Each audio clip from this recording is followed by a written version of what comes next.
seja bem-vindo à sexta edição do Por Dentro da Magistratura, um projeto da Escola Superior da Magistratura do Estado que tem por objetivo conhecer melhor o magistrado, os serviços por ele prestados e também as experiências vivenciadas.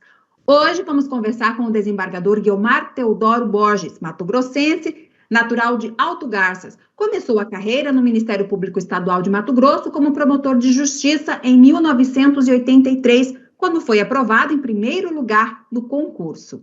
Em 1992, foi promovido por merecimento a procurador de justiça, sendo procurador-geral da Justiça entre os anos de 99 a 2003. Ingressou na magistratura em 2005 pelo 5º Constitucional e também leciona desde 91 e é atualmente professor de Direito Processual Civil. Possui mestrado pela Universidade Estadual Paulista e doutorado pela Universidade Católica de Santa Fé, na Argentina. Tem 3 artigos publicados, sendo eles Crime Ecológico e sua competência jurisdicional, Constituição 10 anos de tutela ambiental e o terceiro, Setor e a Democracia. Atualmente integra, além do Tribunal Pleno, a 4ª Câmara de Direito Privado, a 2ª Turma de Câmaras Cíveis Reunidas de Direito Privado e a Seção de Direito Privado. Seja muito bem-vindo, desembargador. Muito obrigado.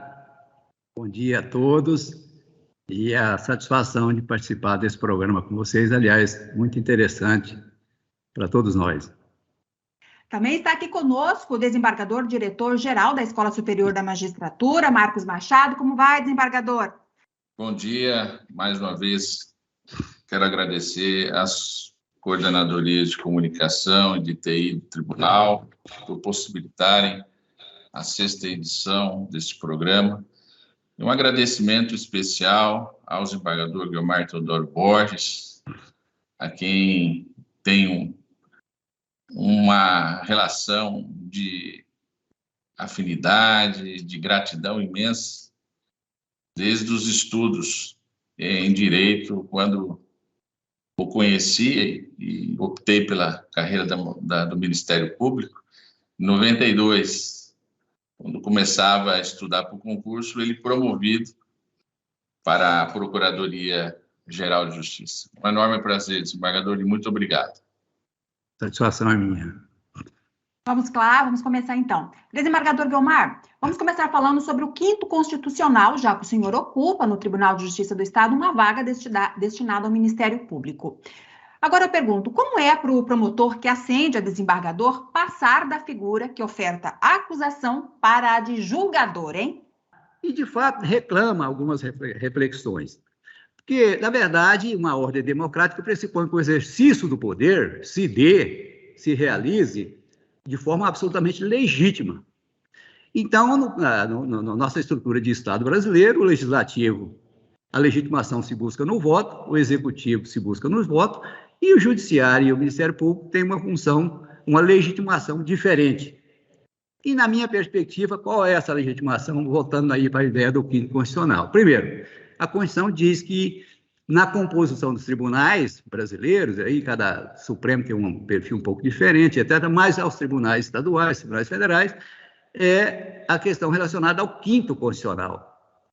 E qual é a expressão da Constituição? É que quem vai integrar o 5º Constitucional tem que ter um certo conhecimento jurídico, aliás, notório conhecimento jurídico e reputação ilibada.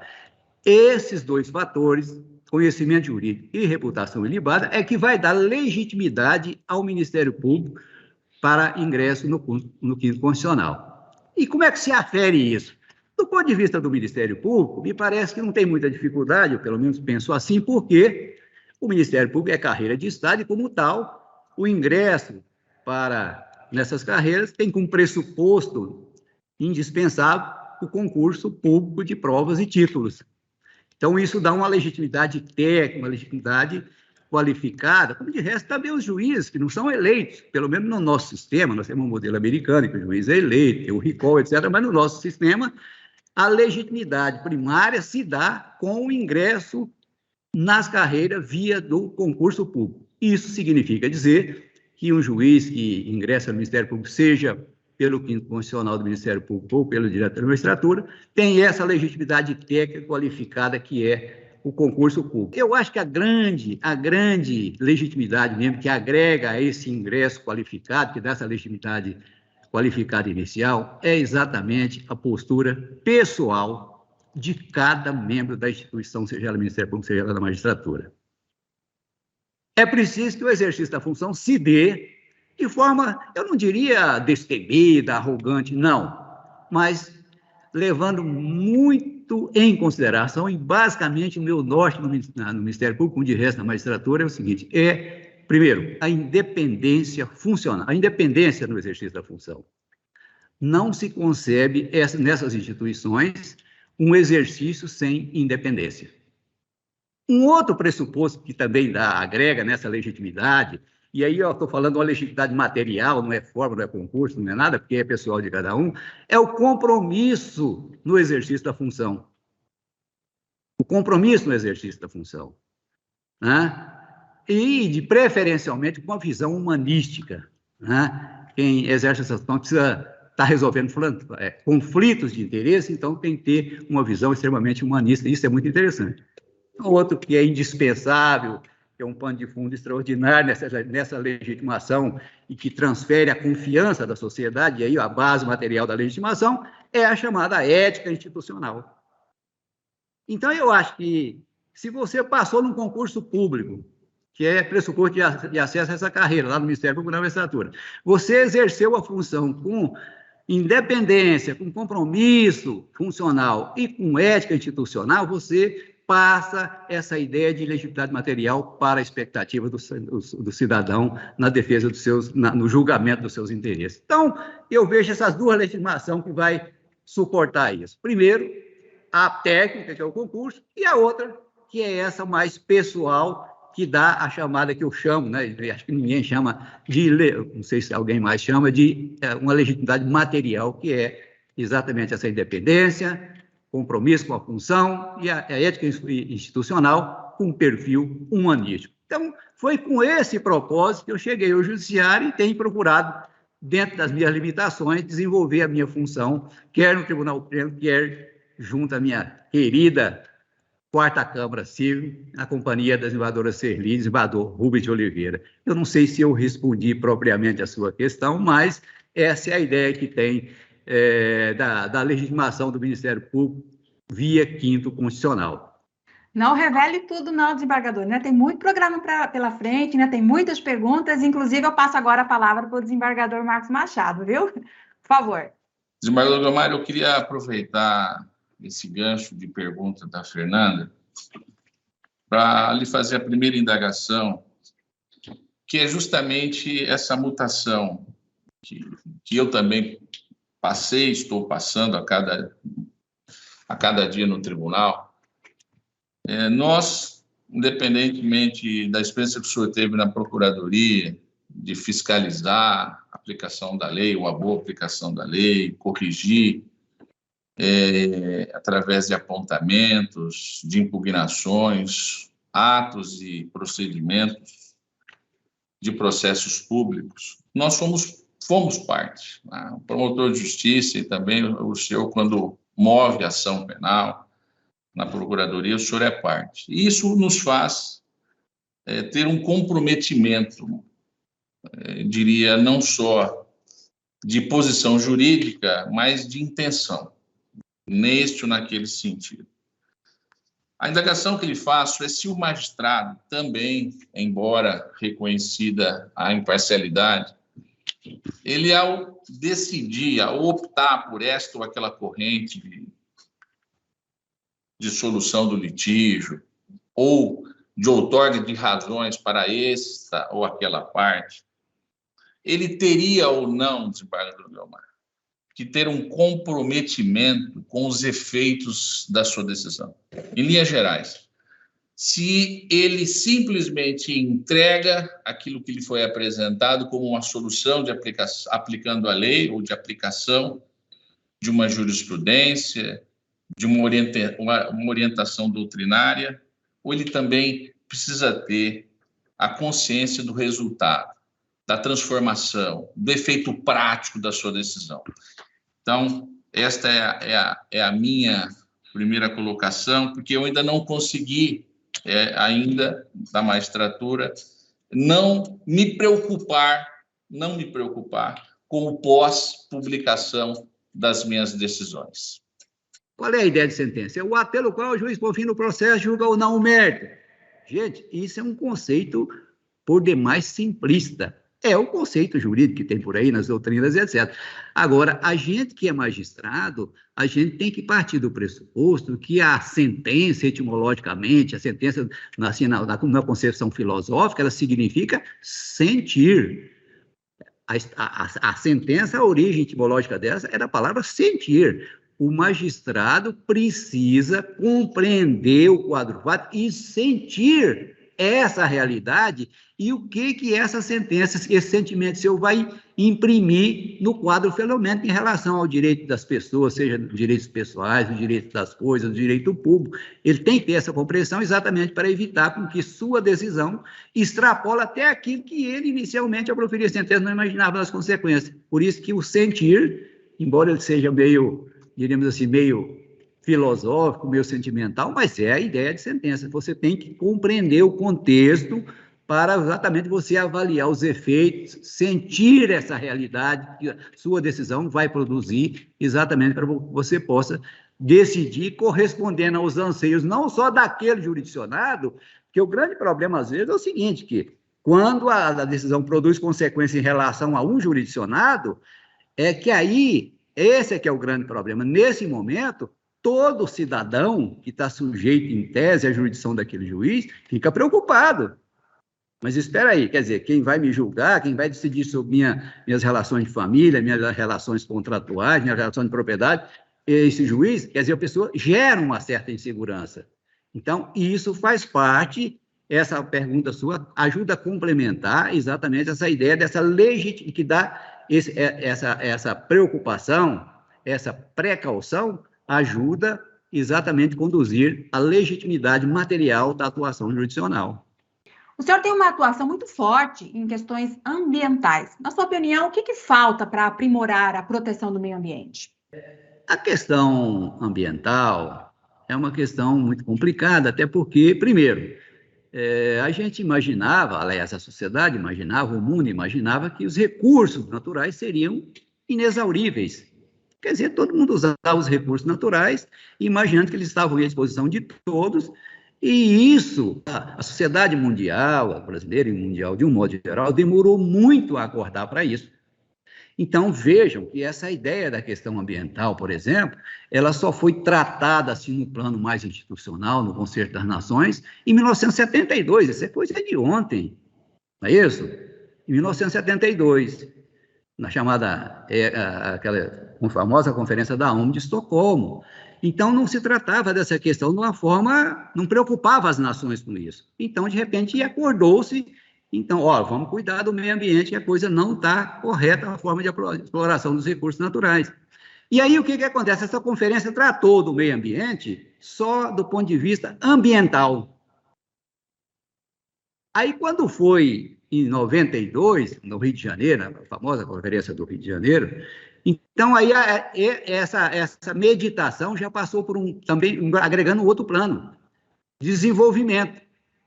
Lá foi só meio ambiente, lá em Estocolmo, mas quando foi em 92, já agregou o meio ambiente agregado à questão do desenvolvimento. Você não pode tratar o meio ambiente também como uma coisa estanque, porque o meio tem que servir à convivência humana também, né? Então, aí já começou a tratar do meio ambiente como uma coisa agregada ao desenvolvimento econômico e social também. E hoje a ideia do meio ambiente está ganhando aspecto assim na transversalidade, todas as instituições, todos os órgãos têm sua vertente ambiental. Eu acho que nós estamos caminhando muito bem, embora tenhamos começado um pouco tarde no que diz respeito à consciência. E o que falta sempre mais é consciência, é educação, né? E, além disso, também a repressão, claro, mas eu acho que nós tardamos muito, a sociedade mundial tardou muito a cuidar da parte mais de precaução e hoje gasta-se dinheiros exacerbados exatamente para corrigir o que podia ter sido preservado ou, pelo menos, minimizado os efeitos da ação humana, da ação antrópica do homem nesse período aí. Mas acho que está caminhando bem. Parece que há hoje uma consciência mundial, uma consciência da sociedade, está amadurecendo da importância. Hoje as escolas, as crianças fazem maratona, fazem desenhos, teatros culturais. Quer dizer, as minhas netas, por exemplo, me puxam a orelha dentro de casa. Olha que eu me considero um ecologista, mas elas ainda me puxam até a orelha. A gente inadvertidamente comete equívocos, etc. E isso me agrada muito, né? Saber que a geração que nós estamos criando vai ser uma geração que vai criar um mundo mais humano do ponto de vista da nossa oico, da nossa casa, do nosso eco no futuro. Acho que estamos caminhando bem nessa linha aí. E, inclusive, o judiciário.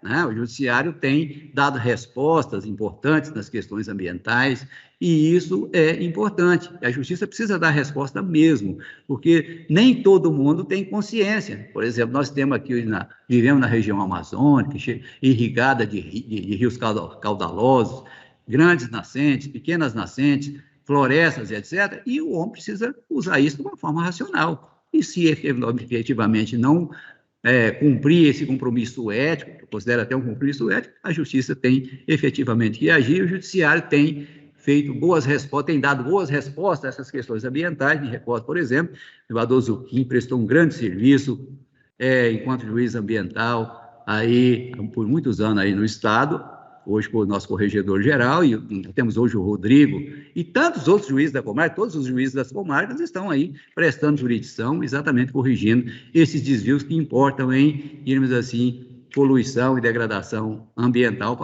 exatamente para tentar fazer com que a nossa rigidez ambiental se mantenha em níveis toleráveis para as futuras e presentes e futuras gerações.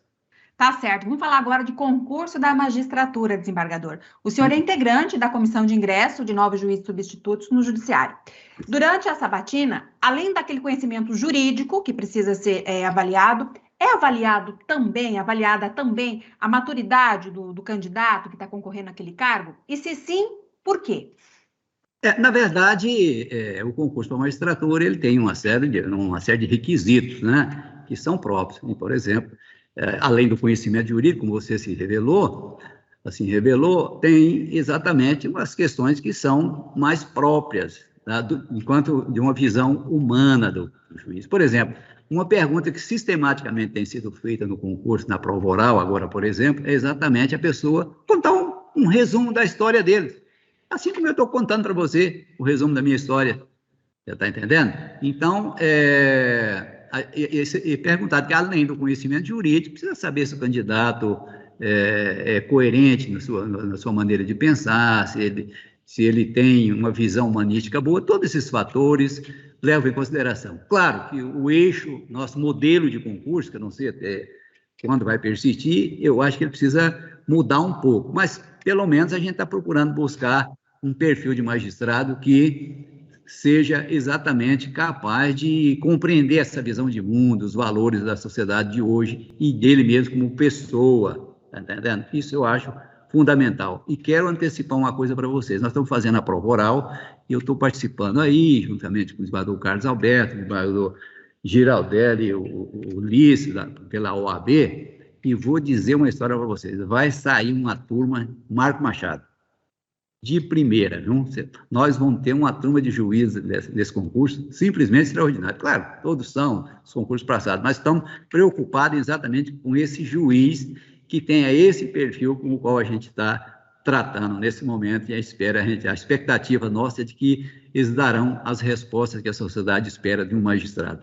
Senhor Guilmar, eu até ia reformular essa pergunta que faria agora ao final, mas eu entendo que é oportuno manter essa linha, a linha do juiz que estuda, o juiz que se compromete. E eu quero revelar a Vossa Excelência, embora isso eu quero tornar público nesse programa, essa experiência ainda de 5 meses na escola da magistratura é somada a 2 anos como diretor da escola associativa da EMAN. Inclusive, retomamos aí uma atuação não apenas voltada à preparação de concursos, mas também de estimular estudos, pesquisas, isso no âmbito associativo. Porque a Escola Superior da Magistratura tem um perfil voltado ao início da carreira. Que boa notícia é essa, que teremos magistrados preparados, envolvidos, com o conhecimento, com a maturidade social ou com a realidade social.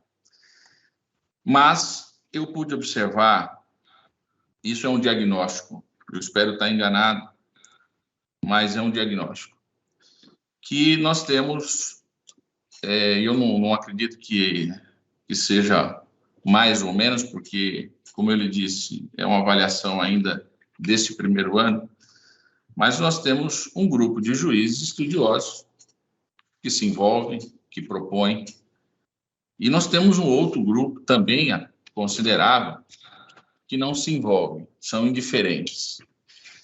E nesse grupo há aqueles que não buscam o aperfeiçoamento, a capacitação, o que é frustrante para um diretor que tem metas, inclusive, de alcance ou de alcançar um corpo discente, no mínimo especializado em este ou aquele ramo do direito. Mas o que está ocorrendo e nos preocupa, e até interligando essa pergunta com a primeira, é com as decisões que são anuladas. Sejam a própria anulação por um ato viciado, ou seja, a declaração de nulidade por não observância, por exemplo, de princípios constitucionais. Isso traz um prejuízo para o sistema, e eu estou relacionando aí o sistema acusatório, mas, sobretudo, um prejuízo também ao indivíduo que responde ou que está sujeito à responsabilização penal. Afora isso, no campo civil, os prejuízos materiais e morais causados por um juiz que, por falta de preparo, por falta de estudo, de atualização, eu diria, não presta uma boa jurisdição. A minha pergunta, desembargador Lumar, ela envolve mais do que a atividade pedagógica, porque a atividade pedagógica ela é proposta e depende da vontade do juiz. Mas nós estamos aqui discutindo se nós não teríamos que criar um ranking daquele juiz que é o causador de nulidades, que a sentença ela não é aproveitada, é um desserviço, eu diria, justamente em critérios de remoção e promoção por merecimento. A gente tem uma baliza de eficiência, de atuação eficaz do juiz. O que o senhor acha de se criar isso? Lógico, tem que ser uma atuação conjugada entre a Corregedoria e a Escola Superior, para que nós possamos detectar esse juiz desidioso, esse juiz descomprometido, que não soma, ele faz número, para fins, ao menos, de movimentação da carreira, porque depois de vitaliciado, muitos juízes dão as costas, não só ao tribunal, mas à sociedade. Márcio, sinceramente, acho que a sua fala é muito forte. Mas ela seguramente, a Excelência está fazendo o levantamento e a gente também está julgando casos aí, deve ter algumas realidades nessa questão. E aí está dentro da ideia que eu falei. E aqui nós vamos encaixar exatamente o quê? Compromisso com o exercício da função. O magistrado precisa, primeiro ele precisa ter, ele não é eleito pelo povo. O magistrado, ele é vitalício e ele, às vezes, vamos imaginar, hipoteticamente, um magistrado, eu sou vitalício, tenho o meu salário, se eu trabalhar mais ou trabalhar menos, etc., eu vou ganhar do mesmo jeito, tá entendendo? Então, isso é falta de compromisso no exercício da função. Quer dizer, uma pessoa que pensa desse jeito, rigorosamente, não está dando a legitimação material que a sociedade quer dele. E o que é mais interessante, o que é mais lamentável é o seguinte, que não precisa ser muitos. Qualquer meia dúzia de juízes com esse perfil desgasta por inteiro a atuação do Poder Judiciário. Porque o Judiciário é uma coisa orgânica. Ele tem que funcionar em sintonia de ações. O que um juiz ele tem que fazer mais ou menos o que o outro faz, não do mesmo jeito, mas ele tem que ter o compromisso que um tem e os outros têm também. É claro que uns, às vezes, têm mais dificuldades pessoais, etc., mas, no geral, o juiz precisa ter esse compromisso. E essa atuação omissa, e aí nós não estamos nominando ninguém, estamos falando em tese, o Excelentíssimo já falou que está em avaliação, mas a gente precisa imaginar o seguinte, essa questão da vitaliciedade é um troço muito, muito sério que dá garantia para o juiz. E o cidadão quer que o juiz tenha garantia. Por quê? Para que ele haja com independência funcional. Então, o cidadão quer que ele seja vitalício, mas o cidadão quer também que ele corresponda às expectativas dele, cidadão. A magistratura, e aí eu faço coro com a sua preocupação. A magistratura precisa ter um certo controle para que esses juízes que não estão com esse compromisso, e nós não estamos falando aqui de pessoas que estão doentes e que estão precisando de assistência, não é isso. Nós estamos falando do juiz sadio, não é isso? Que não está correspondendo a essa expectativa. Precisa fazer isso, porque isso denigre a imagem da magistratura. Essa é a grande questão. Assim como um juiz não ético compromete a imagem da magistratura, compromete essa legitimidade material, que ela é abstrata, ela é aberta, ela depende da atuação de cada um. Então, essa preocupação que Vossa Excelência tem, ela tem razão de ser, e eu lamento profundamente saber essa informação de Vossa Excelência, porque eu me recordo lá no Ministério Público, era uma briga, todo mundo queria fazer pós-graduação, queria estudar, queria aprimorar, e etc. E agora Vossa Excelência está me dando, não sei como é que está lá hoje, mas está dando essa informação de que tem juízes que não querem se aprimorar, e além de aí não atualiza, começa a ficar defasado, e etc. Então, esse juiz vai incomodar a sociedade, vai denegrir a imagem do Poder Judiciário, e aí começa a questionar, mas o juiz não pode ser vitalício, etc., porque como é que pode?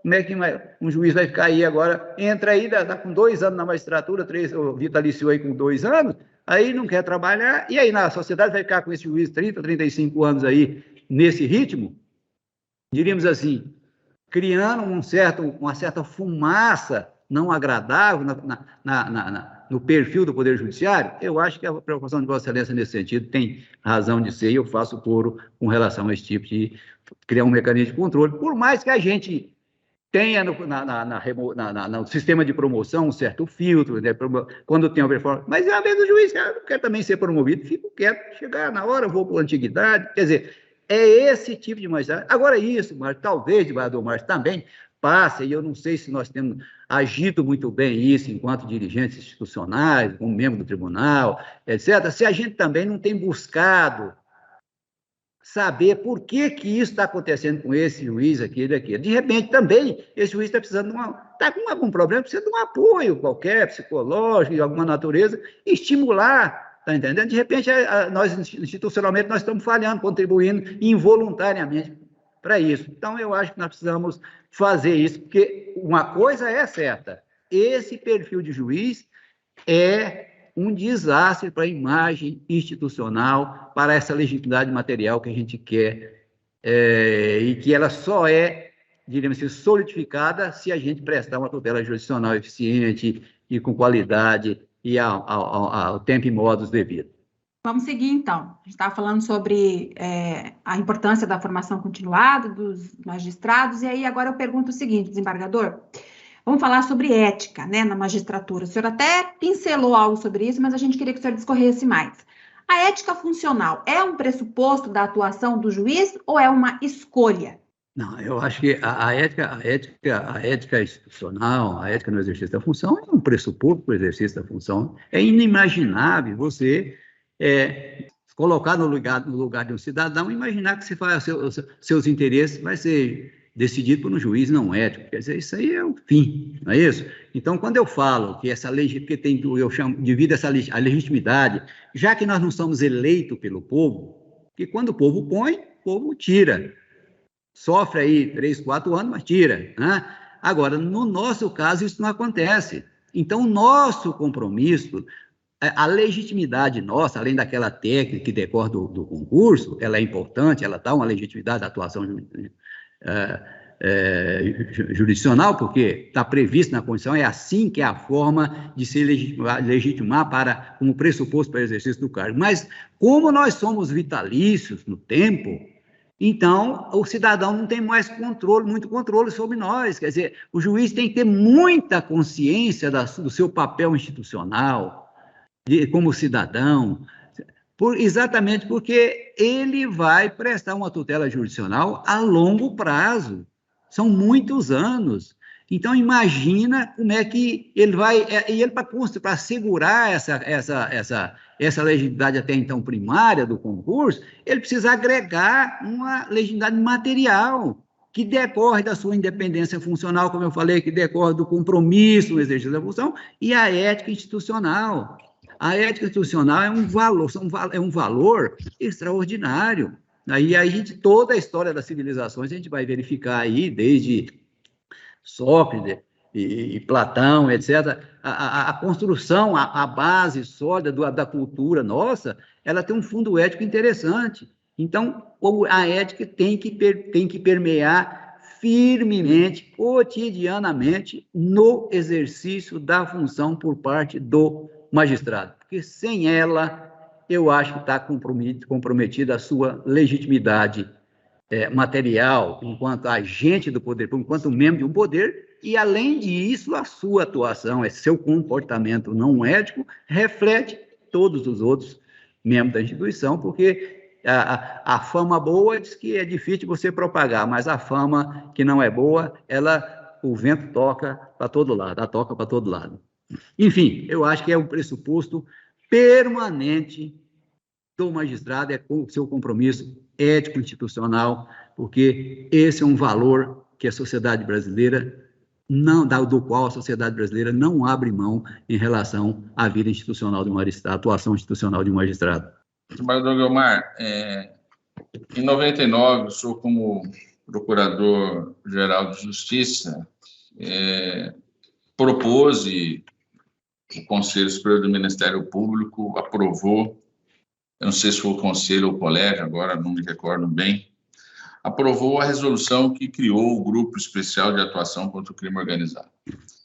Esse ato foi questionado, especialmente por delegados de polícia, chegou ao Supremo, foi julgado recentemente, incrível, né? Passados mais de 20 anos, mas nesse ínterim, eu estava à frente da Secretaria de Segurança Pública, internalizamos essa discussão dentro do Ministério Público e também trouxemos delegados que defendiam, ou tinham pelo menos um alinhamento de uma atuação persecutória unida, uniforme, a despeito de resistência de sindicatos, de associações e também de grupos de delegados. Tanto verdade que demorou mais de 10 anos para que delegados de polícia fossem lotados e fizessem aí uma atuação híbrida, né? Ou uma atuação que uniria delegados de polícia, policiais e membros do Ministério Público. Passados mais de 20 anos, desembargador Guiomar, eu atuei, eu fui da segunda turma, eu lembro quando o senhor me ligou, falou: Marcos, você vai precisar compor aqui a segunda turma, era a cada 2 anos, né? E o senhor convocou a mim e, à época, o doutor Roberto Turim. Depois disso, eu tive uma experiência como secretário de segurança, né? Conhecendo um pouco mais as polícias, e completo 10 anos no Tribunal de Justiça, praticamente 8 na área criminal. Hoje eu tenho uma outra visão da atuação investigatória do Ministério Público, tenho uma outra visão da atuação processual propriamente dita. Mas eu gostaria de ouvir a opinião do senhor a respeito dessa criação, desse grupo. O senhor entende que foi mais positivo ou mais negativo ou satisfatório, dentro de um contexto de ponderação de acertos e erros? O senhor, hoje, como desembargador, apoiaria essa atuação investigatória do Ministério Público, diretamente ou conjuntamente com o delegado? O que o senhor pode me dizer, depois de 20 anos dessa experiência? Desde o começo, a gente sabia que ia enfrentar dificuldades nessa questão, porque a autoridade policial sempre defendeu que quem investiga sou eu, quem denuncia é o Ministério Público e quem julga é o juiz. É a ideia tripartite da atuação, embora eu não veja a coisa muito bem nesse sentido. Mas o certo é que isso, por exemplo, nós enfrentamos aqui inicialmente a criação do GAECO via uma resolução. E aí os delegados de polícia foram ao tribunal e etc. O tribunal acabou declarando a inconstitucionalidade desse modelo. Aí nós refizemos por lei, né? Muita dificuldade, muita resistência na Assembleia Legislativa para aprovar aquela lei que criou o GAECO já num perfil já de legislação estrito sensu. E aí o GAECO funcionou aí com algumas vantagens aí durante muito tempo, eu acho. Mas até é interessante essa sua preocupação, porque eu tenho ouvido várias críticas da atuação do GAECO, como de resto, uma atuação penal aí que, às vezes, compromete a base material do direito penal, usando esse instrumento da última ratio fora da sua razão, da sua base legitimadora. E isso é preocupante também, eu acho que precisamos, se for o caso, fazer essas correções nesse sentido. Mas acho que naquele momento histórico, na minha percepção do momento, me pareceu algo interessante e acho que desempenhou algum papel, que nós desbaratamos muita criminalidade organizada no estado de Mato Grosso, isso aí eu tenho consciência. Enfim, vamos ver, vamos caminhar, o caminhar é que vai dizer como é que a vida tem que acontecer, né? Desembargador, o ativismo judicial ganhou muita repercussão agora nesse pouco mais de um ano e meio de pandemia. O que é exatamente o ativismo judicial? E aí eu já emendo para fazer uma outra pergunta. Qual é a sua opinião sobre esse assunto, sobre esse tema, né? Fernanda, eu confesso para você que essa pergunta é uma pergunta bem difícil de responder. Não é fácil você compreender isso no contexto da atuação jurisdicional, mas a gente precisa buscar, às vezes, alguns parâmetros, né? E eu vou tentar dar um pitaco na sua pergunta aqui, sem o compromisso com uma resposta mais adequada. Mas a gente precisa fazer uma retrospectivazinha histórica nisso aí. Na verdade, o nosso modelo jurídico, ele é forjado aí no modelo do pensamento liberal, aí desde a Revolução Francesa, etc. Tal. E aí veio o Código Napoleão, de 1804, e criou as regras próprias de codificação das relações para resolver as questões jurisdicionais. E nesse modelo próprio da civil law, que nós chamamos, né, da Europa continental, então o que acontece? Imaginou-se, naquele momento histórico, que o legislativo faz a lei, eu executo, e o judiciário aplica a lei tal qual nós escrevemos aqui, vírgula, ponto e vírgula, né? Está entendendo? Ou seja, a ideia do pensamento liberal foi de um Estado fora da vida do cidadão, e o juiz foi o chamado juiz boca da lei.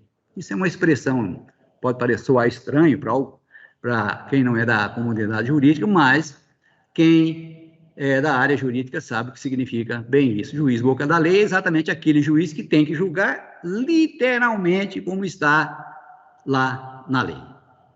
Agora, esse modelo de juiz boca da lei, do pensamento liberal, ele, por mais que ele tenha perdurado aí por quase 2 séculos, aproximadamente 2 séculos, ele acabou não dando conta das realidades, assim como o Estado liberal também não deu conta das realidades. Aí por volta da metade do século passado, aí, do século XX, qual foi a grande solução? O Estado liberal acabou não dando conta da realidade, então a sociedade passou a exigir, no Concerto das Nações, um Estado que não fosse só não intervir na vida do cidadão, né? Um Estado liberal no sentido que cada um se vira como pode, contrata como pode, etc. Tal. Era um Estado, começou-se então a ideia de um Estado, diríamos assim, prestacionista, um Estado social que também praticasse intervenção na ordem social, na vida econômica, etc. Tal, exatamente para dar vazão às, dizem, as famosas desigualdades que decorriam do modelo do Estado liberal. E isso, o que acontece? Gera consequências na atuação do Poder Judiciário, porque mudou, aquele juiz boca da lei não dava conta dessas realidades. Então, era preciso que não só o Estado fosse um Estado prestacionista, ele, para fazer isso, precisava intervir na ordem econômica, na ordem social, nas relações de contratos, etc. E aí precisava de um juiz um pouco mais, diríamos assim, também com essa visão social. E esse negócio é muito, muito complicado.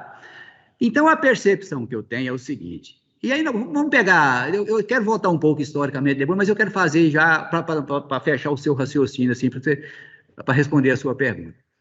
Então, hoje, o ativismo judicial, na minha visão, é o seguinte, o juiz, hoje, ele tem que decidir levando em consideração exatamente essa nova realidade social, não tem como. O Estado mudou, as realidades mudaram, os valores mudaram. Então, o juiz tem que exatamente buscar a solução dos conflitos, levando em consideração essas mutações pelas quais passou os valores sociais, etc. Tal. Mas, veja que situação interessante.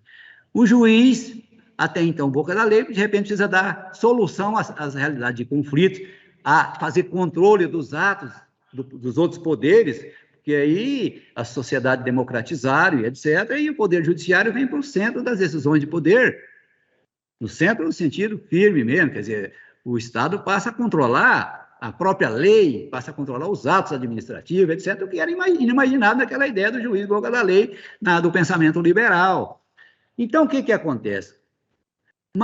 E a dificuldade que se tem do juiz hoje, que eu acho, para julgar dessa nova realidade, agora já tem bem consolidado, é o seguinte, porque você veja, vamos pegar a Constituição de 88, né? Que é uma nova ordem democrática, uma nova Constituição, uma nova ordem jurídica, etc. Tal, e essa nova Constituição ela tem realmente que irrigar a ordem infraconstitucional, as leis, etc., tal, os regulamentos, porque senão não tem sentido fazer, olha, uma Constituição, se fazer uma Constituição e não colocar ela como irrigador da ordem jurídica existente, então fica complicado. Então, mas a gente vai verificar na Constituição o seguinte, tem muitas situações em que está lá, mas eu tenho direito de greve, por exemplo. A Constituição me garante direito de greve, garante. Mas as forças políticas lá no Poder Constituinte, no âmbito da Assembleia, não se acertavam muito bem. Vai, na forma da lei. Não sei o que lá, na forma da lei. Então, nós vamos pegar um número considerável de artigos dentro da Constituição que diz que esses direitos são garantidos, mas na forma da lei, ou seja, para cujo exercício depende de lei regulamentando aquela realidade proposta. E o que acontece? O Congresso Nacional, em várias situações, e aí sem qualquer crítica, mas não é uma crítica acadêmica que nós estamos tratando aqui, o Congresso Nacional não editava essas leis. Várias delas não foram editadas até hoje. E aí vem o cidadão, quer dizer, se o Poder Constituinte diz, olha, esse direito vai ser garantido na forma da lei, e o Congresso ordinário não edita essa lei para dar vazão concreta ao exercício desses direitos, o Congresso Nacional está cometendo rigorosamente uma deslealdade para com o Poder Constituinte.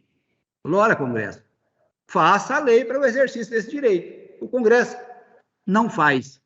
E aí passa um ano, passa 2 anos, passa 10 anos, e aí o cidadão começa a dizer, olha, a Constituição me garante, o Congresso não regulamentou, esse direito, o judiciário vai ter que extrair a sua normatividade diretamente do texto constitucional e propõe as ações para o Poder Judiciário resolver o problema. Isso significa dizer que se o Congresso Nacional tivesse regulamentado todas essas leis, então estava mais fácil o Poder Judiciário resolver. Mas não fez, numa certa deslealdade ao Poder Constituinte, e isso chega no Poder Judiciário. E aí fica o grande dilema do Poder Judiciário. O que fazer? Vou assegurar esses direitos? Né? Se está na forma da lei e a lei não foi editada, etc. Tal. Então, o Judiciário vem com essa dificuldade, etc. Tal. Agora, quando é possível extrair da própria Constituição a normatividade própria para resolver o conflito, menos mal, mas tem situações que não é. E o cidadão cobra isso muito. E aí vem os problemas. Os juízes começam assim, está assegurado o direito da saúde, à educação, a não sei o quê, e o Estado tem que cumprir, tem que fazer isso, fazer aquilo. Agora, tem uma doutrina constitucional muito forte que diz, olha, tem que fazer, tem, mas tem a chamada reserva do possível, né? O senador Marco foi da saúde lá um período, sabe disso aí, a reserva do possível. Então, como é que está? Um mínimo existencial, que o cidadão precisa, por exemplo, de um tratamento de saúde, mas não tem recurso orçamentário para fazer cobra a essa necessidade. Então, esse jogo da chamada reserva do possível, que são os recursos de que o poder público dispõe com essas necessidades do cidadão, é que começa a criar os problemas. O que acontece? O judiciário dá a resposta, porque é uma garantia fundamental, quando os direitos são fundamentais, são uma maior compreensão, e isso começa a falar, mas o judiciário está querendo administrar a Secretaria de Saúde, está querendo administrar a Prefeitura, etc., porque está mandando um executivo fazer tudo. Isso é complicado mesmo. Isso é muito complicado no plano fenomênico, no plano fático. Essa é uma realidade. E isso tem gerado muitos problemas. Se nós formos buscar na história, e aí, Marcos Amador, nós temos um tempinho ainda? Não, estamos com o tempo estourado já, desembargador. Tá. E a gente queria aproveitar esse minutinho para o desembargador fazer mais uma pergunta. Para fechar esse raciocínio, Sim, eu vou dizer o seguinte, essas questões de modelo de Estado para Estado mais prestamista, o que precisa fazer reformas sociais, etc., ou quando vem as rupturas institucionais, o judiciário paga o preço, infelizmente. Então, vamos imaginar, por exemplo, aí por questões políticas, na época da ditadura Vargas, quer dizer, 6 ministros do Supremo Tribunal Federal foram aposentados compulsoriamente. Na ditadura de 64, nossa, quer dizer, eu lembro bem do Hermes Limas, do Evandro Lins e Silva e do Vitor Nunes Leal. Aliás, Vitor Nunes Leal tem a maior obra, uma das maiores obras de sociologia. Aliás, o Marco deve ter como é que é, colonialismo inchado em voto, né? Comparado com as raízes do Brasil, de Sérgio Buarque de Holanda, mas isso é coisa que o senador Marco está trabalhando essa parte de sociologia aí, não tem muita vida. Mas eu quero dizer o seguinte, então o judiciário paga o preço, por quê? Muda as concepções políticas, muda as realidades sociais, e isso não acontece só no Brasil, não. Se a gente voltar, por exemplo, lá, vamos pegar os Estados Unidos, que é um país presumivelmente mais civilizado, o presidente Roosevelt, na queda da Bolsa de Nova York, na Grande Depressão, ele tentava fazer as reformas econômicas, etc., para restabelecer a economia e etc., e a Corte Suprema Americana reagia. Ele não conseguia avançar nisso. O que ele fez? Né? Ele tocou um primeiro mandato, no segundo mandato ele já foi eleito com uma grande massa de votos, fez quase 2/3 do Congresso. E o que ele propôs? O judiciário, a Suprema Corte Americana, estava travando as mudanças econômicas. Ele queria implantar o salário mínimo. A Suprema Corte não, tem liberdade de contratar. O patrão vai pagar metade disso aí. Se quiser pagar metade, que paga. Liberdade, né? O problema é do pensamento liberal no Estado social. E o que então o presidente Roosevelt, Roosevelt naquela época, presidente Roosevelt, aquele da poliomielite, o presidente Roosevelt, ele foi eleito com essa massa de votos, o que ele fez? Como é que ele tentou corrigir a Suprema Corte Americana? Ele era vitalício, ele passou a dizer o seguinte, mandou uma proposta para que cada ministro com mais de 70 anos, tinha até interessante, 70 anos e 6 meses, ele nomeava um ministro adjunto com direito a voto até inteira 15, na época era 9. Então, era uma forma de ele criar um mecanismo para fazer uma maioria na Corte Suprema para dar vazão àquele Estado social, do tratado que ele se propunha e que, diz ele, né, nessa visão, a Corte atrapalhava esse enfoque. Então, o Poder Judiciário tem que ter essa consciência, nós precisamos ter essa consciência. E, de algum modo, essa questão, você falou de ativismo, de algum modo, esse ativismo precisa ter um certo controle, exatamente por isso. Se você extrapola da normatividade jurídica, você vai dar vazão a questionamentos.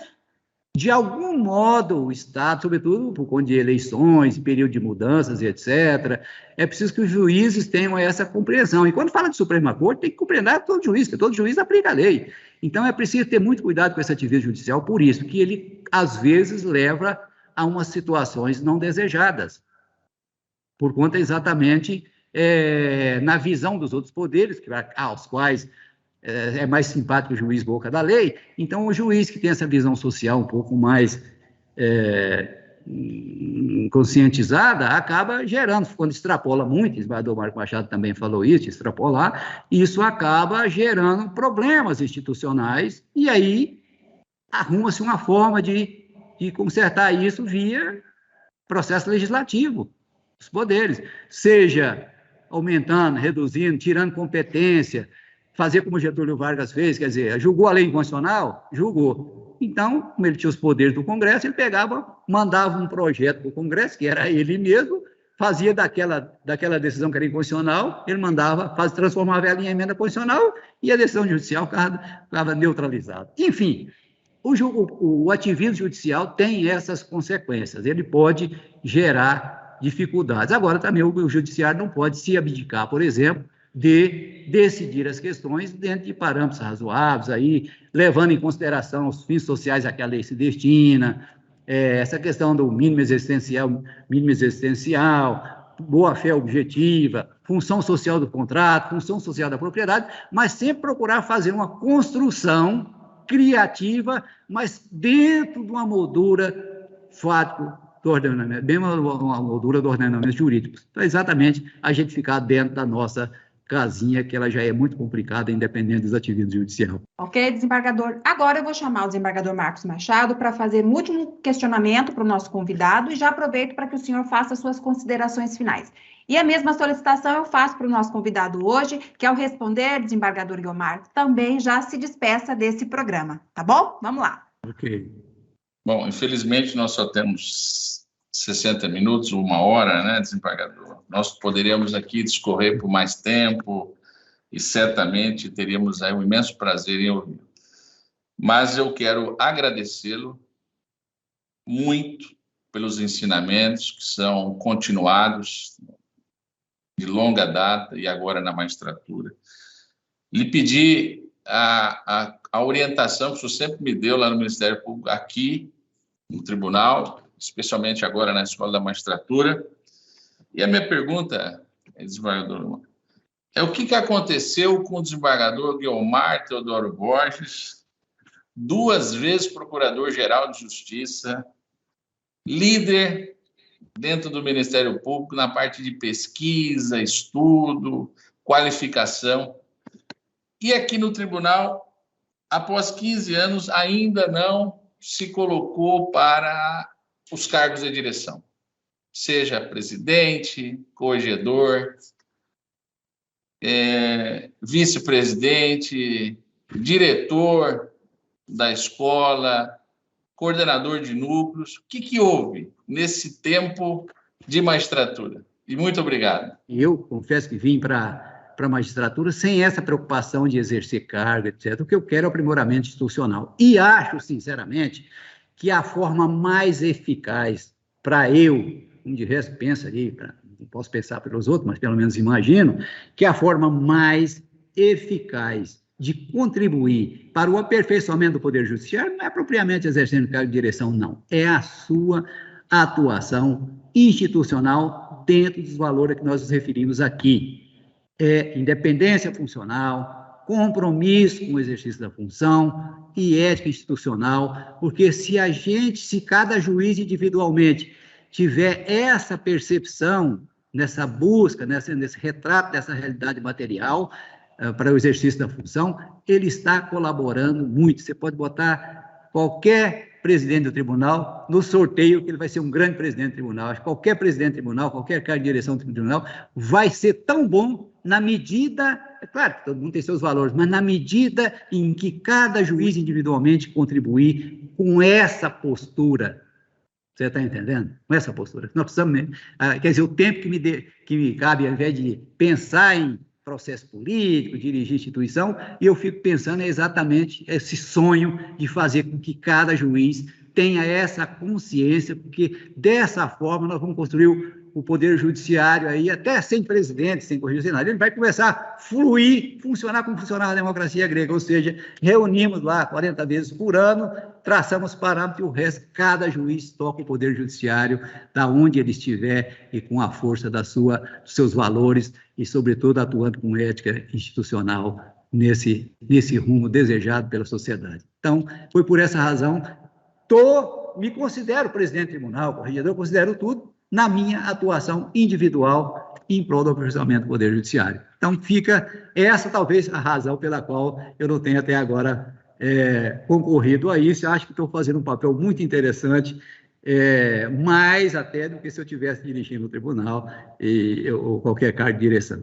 Né? Eu acho que o espaço que eu desenvolvo, a minha maneira de perceber o judiciário, posso estar equivocado, naturalmente, mas acho que se eu estiver conseguindo passar essa minha visão de poder judiciário, essa preocupação dessa legitimação material que decorre do exercício da função para cada juiz, é muito melhor do que eu dirigir um orçamento de R$1 milhão, etc., por aí afora. E agradeço muito, mas penhoradamente, o convite que me foi formulado. Foi uma hora, mais de hora, muito agradável nesse nosso bate-papo, que consegue extrair de mim, às vezes, coisas que precisava até ser falada mesmo, até para me animar, me estimular um pouco mais nessa minha caminhada ainda sem horizonte definido. Um abraço a todos, prazer grande. Desembargador Guiomar, muito obrigada por ter compartilhado aqui conosco a sua experiência, a sua opinião. Desembargador Marcos Machado, obrigada também pelo bate-papo e a equipe técnica pelo apoio. Encerramos aqui mais um programa e até o nosso próximo encontro.